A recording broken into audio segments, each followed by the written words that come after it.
Lagi lang po yung sinasabi. Nag-promise daw po si Mateo sa kanya na papanoorin daw po siya nito. Buhay ko ang pamilya ko at nangako ako sa anak ko. Napupuntahan ko yung recital choral niya. At balak kong tuparin yung pangako na yun sa anak ko. Sana po magkita na raw po sila ng papa niya. Ano yung binigay mo sa kasama mo at bakit hindi ko to alam? Kasama ba to sa mga plano ni Dad? Tumahimik ka, ha? Tumahimik ka! Lea, may paraan para makaalis ka rito. Nakita ko ng anak ko. Iniwan ko yung anak ko. Pasensya na, Lea, ha? Pero kailangan talagang gawin. Ma'am, pinatay po nila yung taong umampun at nagsalba sa akin. Pinatay po nila yung tatay ko, ma'am. Huwag kang mag-alala. Gaganti tayo. Pumasok ako kay Mireles para magpanggap na tauhan nila. Para kunin ang tiwala at bantayan mga kilos nila. Nilagyan ko ng tracker ang black box. Para ako lang makaalam at makahanap. At kung mahanap ko, ibabalik ko sa'yo. Pero nasira ang plano mo. Dahil nagmahal ka ng isang babae. Tama ba? Aaron, sa laban na to, wala kang dapat pagkatiwalaan na tao. Kahit kayo? Kahit ako. Patatagin mo yung loob mo. Patigasin mo yung puso mo. Hindi yan dapat magamit laban sa'yo. Hindi ko na kayang maging mahina ulit, ma'am. Pwes, turuan mong patayin niyang nararamdaman mo. Gaya ng pagpatay ko sa nararamdaman ko kay Gaspar. Lalaban tayo, ha? So, na kay Mateo ang black box, hindi ba? Tama, ma'am. Handun lahat ng sikreto ni Gaspar at ng mga kasama niya. Pag napasa kamay natin ang black box, mapapabagsak natin silang lahat. Natanong mo na ba siya? Hindi pa. Bakit hindi? Mas malapit na siya sa atin ngayon. Hindi ko pa matiyampuhan na tanungin siya. Ma'am, ang laki ng kasalanan ko sa kanya. Hindi ko alam kung mapagkakatiwalaan niya ako ulit. Nasabihin na kung saan yung black box.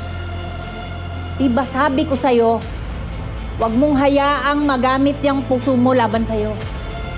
Oo, kababata mo si Mateo. Pero ano, wala na tayong oras para kunin ang tiwala niya. Kaya pag nagkaroon ka ng pagkakataon at makita mo ang black box, damputin mo na. Saka ka na magpaliwanag sa kanya. Saka mo na intindihin yung nararamdaman niya.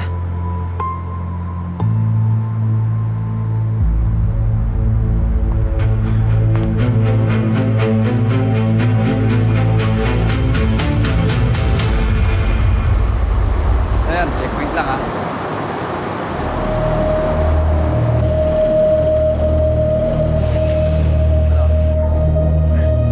Mayor, may checkpoint.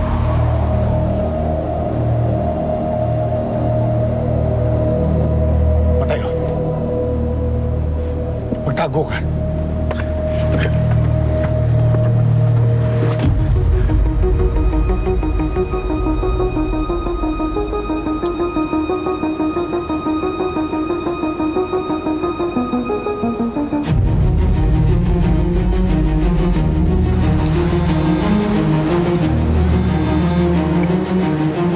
Yes, Rob.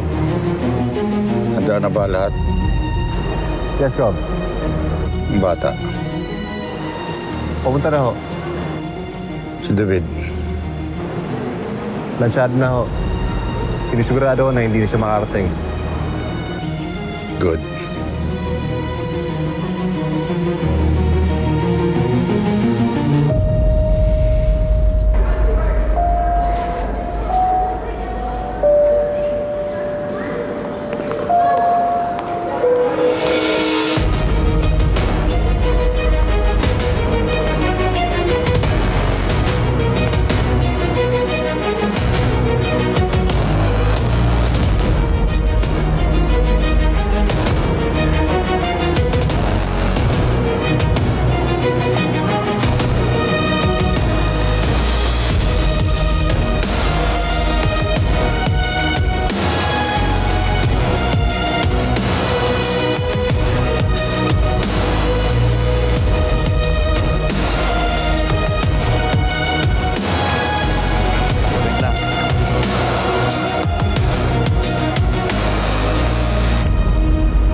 Sige.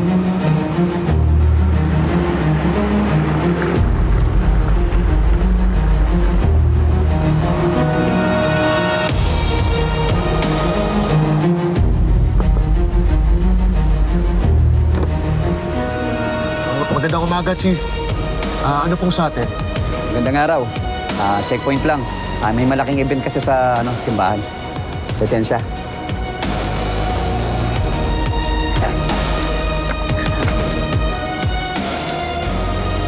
Chief, kasama ko po si Mayor David. Invited rin po kami dyan sa event na yan. Magandang araw, officer. Magandang araw po. Kahit sakay niyo po si Mayor, kailangan pa rin po natin i-check yung sasakyan niyo. Sige po.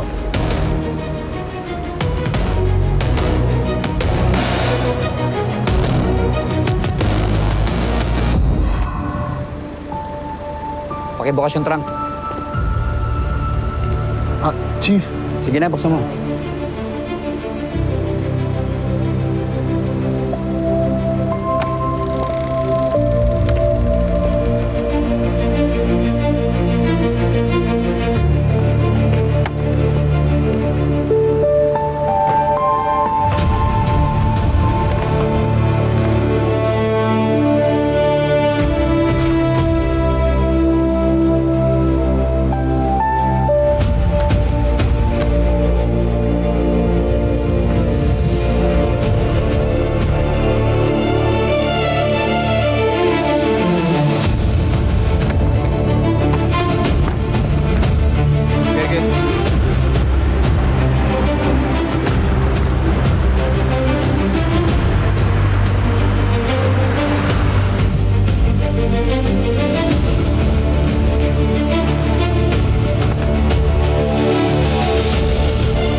officer.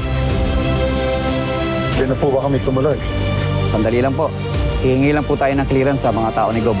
Kabiling-bili lang po sa amin na walang makakapasok na opisyal, maliban sa mga taga-Puntalos.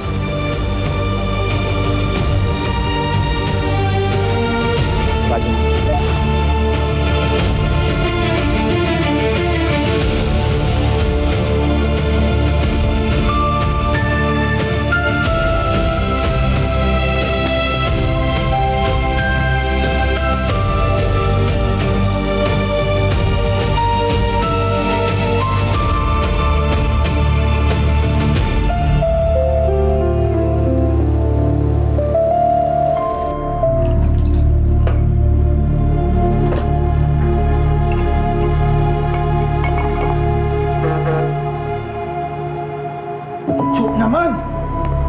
Bakit?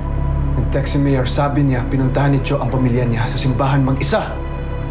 Hindi siya pwedeng pumunta doon. Makikilala siya doon. Ma'am, kailangan mo siyang puntahan. Delikado siya doon. Sama mo si Lucas para may katuwang ka. Sige na. Sige. Paunan ho kami.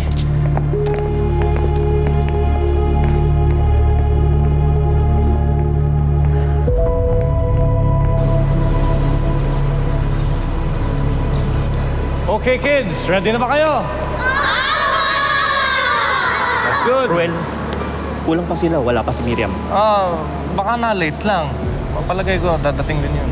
Maya-maya. Okay, kids. Ayos na. Let's get ready po. Ruth, La? may bisita ka. Sino ho? Ruth, Sige. Diyan muna kayo at magbibihis ako. May appointment pa ako. salamat po. Joshua. Ano ginagawa mo dito? Paalis na rin naman kami ni Miriam papunta ng concert. Nandito ako para samahan kayo. Hindi naman na kailangan. Nasa yung kotse, malalate pa kayo. Hirap-hirap sumakay.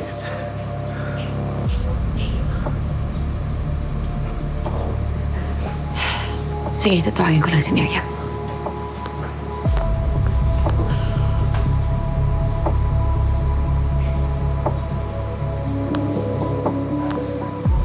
May problema ba?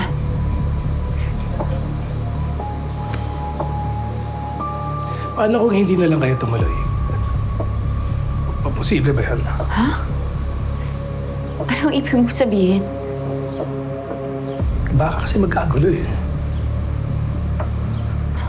Magkagulo? Paano naman magkakagulo? Choral performance yun ng mga bata. Di ba nga, si Daddy rin-invite niya si Mayor David. Eh paano kung pumunta yun? Magulit yung nangyari sa opisina, magkarayot. Sa tingin mo talaga may masamang mangyayari? Kasi hindi ko alam kung paano ko sasabihin kay Miriam na hindi na kami pupunta sa concert. Importante sa kanya yung concert na yun. O kaya, hindi ba dapat i-cancel? Kung sa tingin mo na magkakagulo.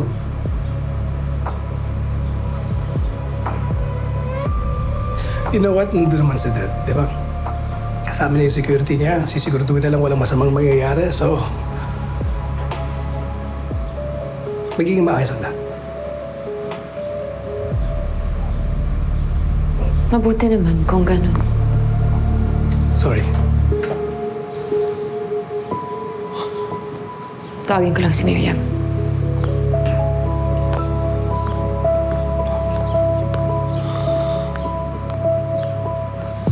Magiging maayos ang lahat. Good morning po.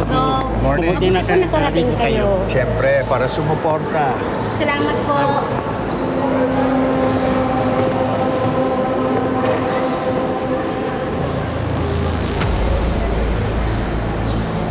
Asan si Joshua? Sinundo ko si Ruth at yung bata ko.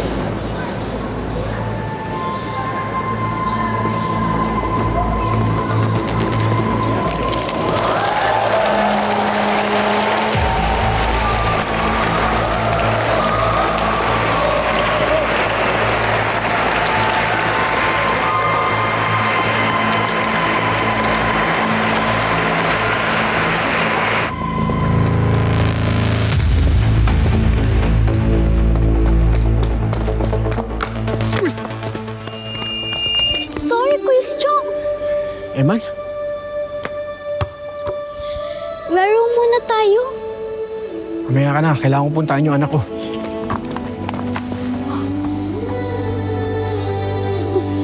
Uy! Mamaya ka na. Malilate ako sa anak ko, okay? Kuya Chong, ano man magyari, lahat ng ito may kabutihan sa huli. Oo, sige na. Mamaya, magkita tayo.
si Mama sa'yo.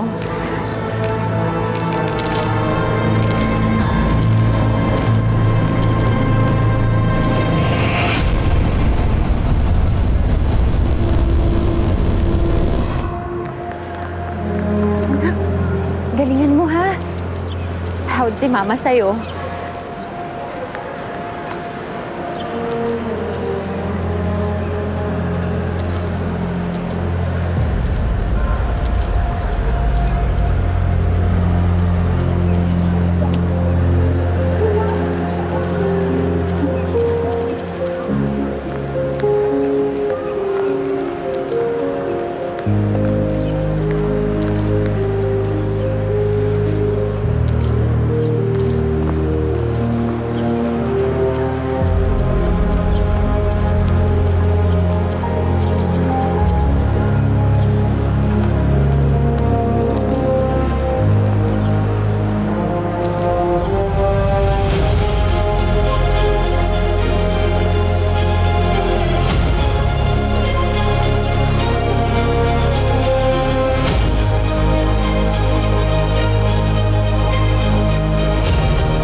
Tanya, Yes, Gob. tawagin mo si Joshua. Apo, Gob. Dagat na bughaw, gayon ang Panginoon. Tapos, Dad. Jesus ng aking buhay, sama ako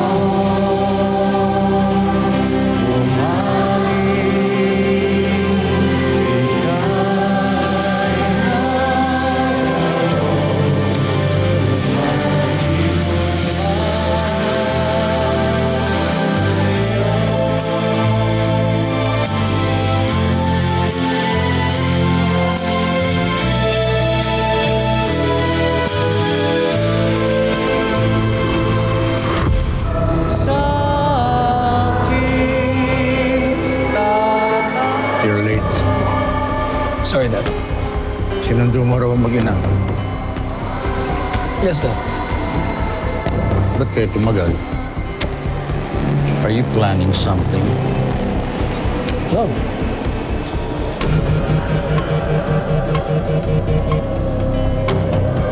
I have to take this.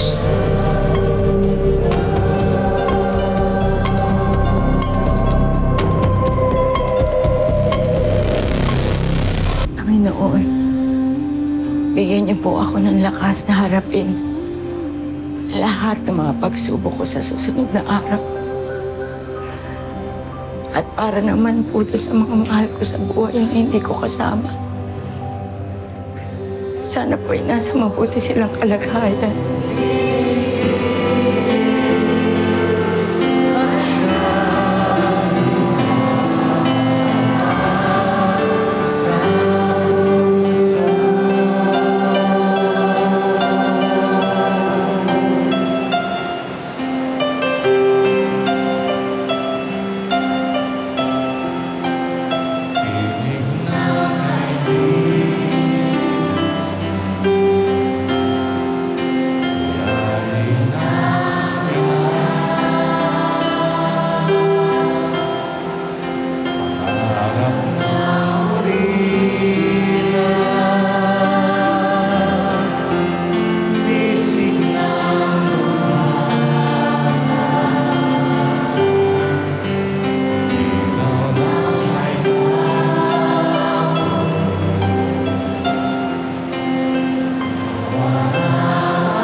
Ipinagdarasal ko po ito sa inyo ng buong puso. Amen.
Grabe, ano ka sa pagsabi sa simbahan? Grabe, maraming namatay na bata.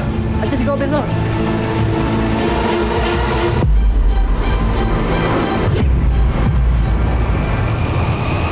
Hello mga kapatid, this is Jem de Guzman of My Best Friend Eman. Best friend, huwag ka na muna aalis. May kasunod pa to. Click mo na to at subscribe to TV5 YouTube channel.